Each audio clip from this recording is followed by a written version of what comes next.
Hey guys, in this video, I will show you how to set your favorite channels on YouTube TV. Alright, let's begin. First, head over to tv.youtube.com and make sure to do this in a web browser. Once you're logged into your YouTube TV account, click on the circle in the upper right corner to open the menu. Next, select Settings from the menu. In the Settings menu, scroll down and find the option for Live Guide. Click on that. Your favorite channels will appear in the Top Channels area. To add a channel to your favorites, locate it under All Channels. Next to the channel you want to favorite, click on the arrow icon. This will move it to your Top Channels area, effectively favoriting that channel. You can also rearrange your favorite channels by dragging and dropping them into your preferred order.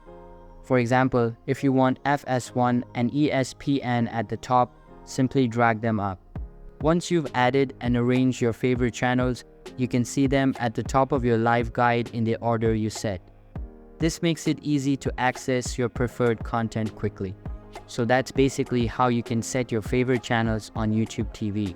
And that's it for this video. If you find this helpful, consider subscribing and giving this a big thumbs up. Thanks.